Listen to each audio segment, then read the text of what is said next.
In the outskirts of a forgotten town, hidden by overgrown trees and shrouded in mist, stood an abandoned asylum known as Blackwood Institute. It was built in the early 1900s and quickly gained a reputation for cruel treatment of its patients. Many people vanished behind its walls, never to be seen again. Rumor had it that the most disturbed patients were sent to the basement, where inhumane experiments were conducted. In 1965, after a string of gruesome deaths and unexplained occurrences, the asylum was shut down and left to rot, slowly fading from memory. But the townspeople never forgot the twisted cries that used to echo through the night. Years later, a group of friends, Alex, Zoe, Marcus, and Sophie, decided to investigate Blackwood Institute. They were amateur ghost hunters, always in search of the next thrill. Alex was the one who brought up the idea. He had read about the asylum's haunted history and was excited to explore it. The rest, though uneasy, were intrigued. They packed their flashlights, cameras, and enough snacks to last the night. As they approached the asylum, the dense fog hung around them, thick and wet, muffling every sound. The place felt eerily quiet, as if even nature refused to disturb it. The four entered through a side door, which creaked and groaned as if in warning. Inside, the asylum was cold and damp. Faint, stale odors clung to the walls, mixing with the scent of mold and decay. They switched on their flashlights, illuminating long, dark hallways lined with doors that led to old patient rooms. Peeling paint and broken tiles were all that remained of what was once a place of healing, if it had ever been that. As they moved deeper into the asylum, they heard faint whispers echoing down the hallways, as if voices were calling from distant rooms. At first, they shrugged it off as the building settling or the wind playing tricks. But then, the whispers turned into soft crying. Zoe froze, feeling the hair on her arms stand up. Did anyone else hear that?" she whispered, clutching her flashlight tightly. The others nodded, their faces pale with dread. The crying grew louder, filled with sorrow and fear. They couldn't pinpoint where it was coming from, so they continued walking, hoping to find the source. Each step seemed to drag them deeper into the asylum's dark heart.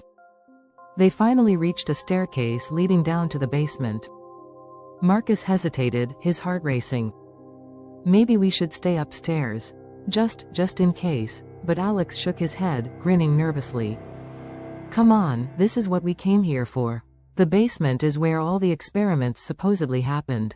Imagine what we might see." The others reluctantly followed. The descent into the basement felt like a journey into another world, a realm untouched by light or hope.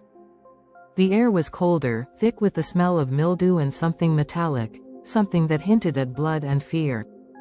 Once at the bottom, they found themselves in a long corridor lined with doors. Each door had a small window at eye level, though the glass was fogged and smeared with something dark. They peered through the windows and saw small rooms, each with a single metal bed, shackles attached to the bedposts. The walls were covered in scratch marks, as if the patients had tried to claw their way out. Sophie shivered, gripping Marcus's arm.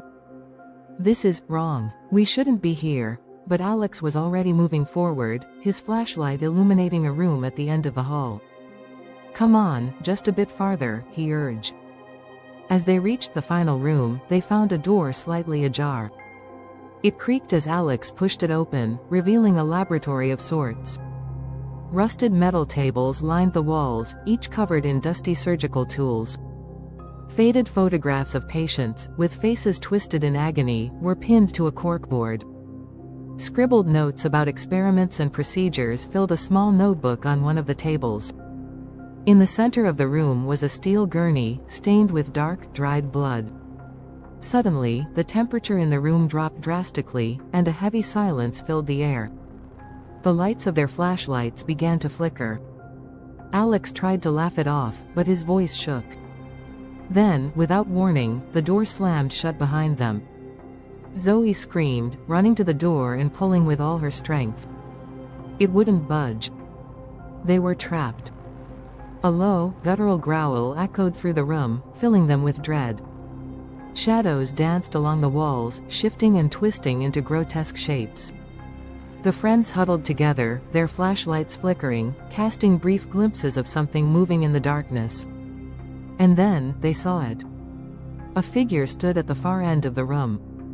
It was tall and gaunt, with a face that looked half-decayed, skin peeling away to reveal bone beneath. Its eyes were hollow, empty voids that seemed to pull them in. The figure wore a blood-stained doctor's coat, and in its skeletal hand, it held a rusted scalpel. The doctor's voice was a raspy whisper, yet somehow it filled the entire room.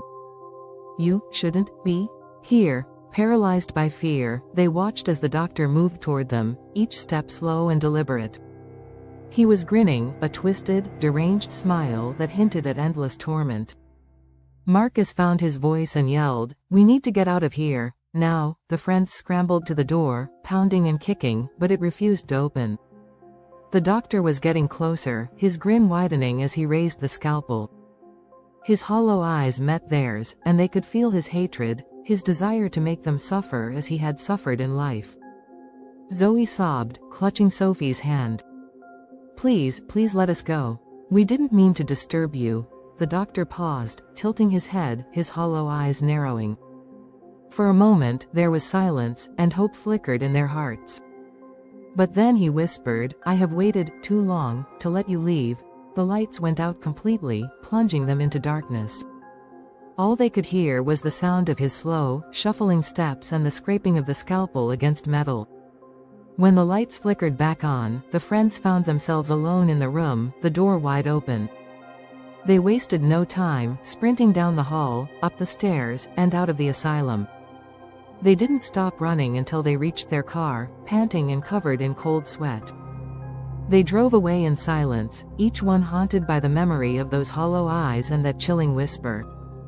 They had escaped Blackwood Institute, but they knew a part of them had been left behind, trapped within those decaying walls, with the doctor who would forever be waiting for his next patient. And as they drove away, a whisper followed them on the wind, soft but unmistakable. "You will come back?"